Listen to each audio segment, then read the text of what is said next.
Hey, love. Hey, love. Hey, love. Yep. I'm Jesse C. Love.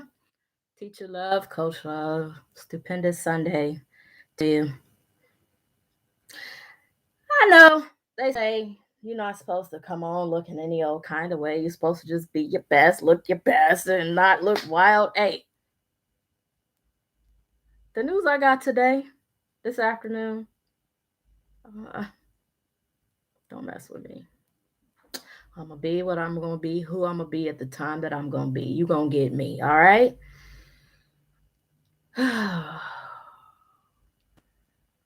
Let me get on to this.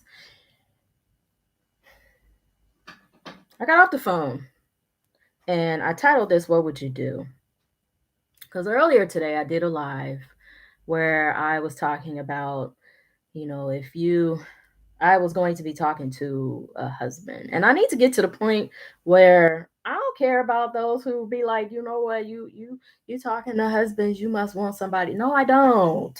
I'm gonna stop talking to y'all that are naysayers and negative and all that. No, I talked to a husband who's been given a certain amount of time to live. It has nothing to do with this, you know, what's going on. But I was like, at this particular time, a lot of people are in their joyous time. They're around their families. Some people are spending money that they don't have to impress people that don't care, to buy gifts that a year from now nobody's even going to remember. Your kids that probably ain't even gonna play with them. Probably don't even know where the ones you got them from last year.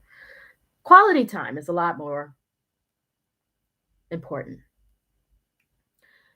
And it's there are people who are feeling sad, depressed, experiencing that. Uh, Personally, I'm one of those people. Been going through that. And I had to get to the point today where I got out of myself to make this phone call because I really didn't want to. And as I told him, I am so sorry that it took me this long to call you. I didn't know what to say, how to say it. I didn't know what I was going to talk about, knowing the information that I know. And I mean, you could feel his spirit. I could feel his spirit through the phone. Such a sweetheart. And I was like, and I just basically told him what I've experienced with my own health and wellness, right? And he listened. And I'm sending him information after I get off of here. And I can hear his wife in the background. But I'm like, what would you do if you knew? We all have a specific time. I used to do this demonstration with my sons who are now, what, 30? And inside of the gym, standing on the baseline, I had them look at the sides of the perimeter of the free throw where they would stand for a rebound. And I was like, if this is the beginning of your life and this is the end, where are you in between here? And sometimes I forget about that for myself because we don't know where it is. We're closer to mortality than we are from birth. And a lot of people don't want to think about that or deal with it. And in thinking about all that, it was like a couple of hours later, I found out one of my uncles died. And I just took a ride. It was like I just wanted to go see something and ran upon a house that was playing Christmas music and had their lights connected to a radio station. And I just videoed and looked and was like, you have to appreciate the moments. What if you knew that tonight was your last night? What would you do? Who would you talk to? What if you knew that the prognosis was 2 months? I'm facing something in a couple of weeks that has had me in a hissy, if that's even a word. What would you do?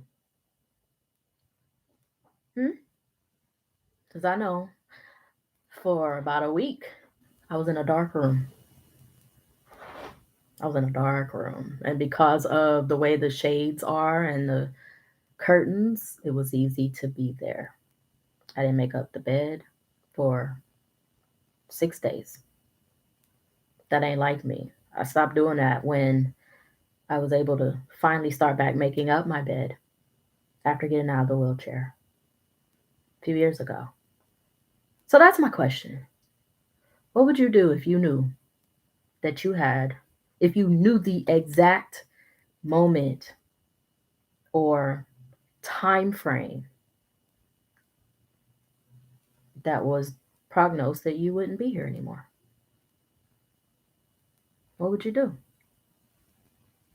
Who would you talk to? Who would you listen to? I appreciate that he even allowed me to talk and listen to him because we can't get that time back. That's why I say I appreciate you gifting me with some of your time as I gift you with some of mine. I know, I look wild or whatever. It's mine. So what? I'll do something with it later. I just wanted to ask that question. Now I'm going to go get off my bottom valley, out of it, and look forward to being above the flat line. That's what I'm pushing to do. Appreciate you. Love you. Be love. Think about it. Quality over quantity.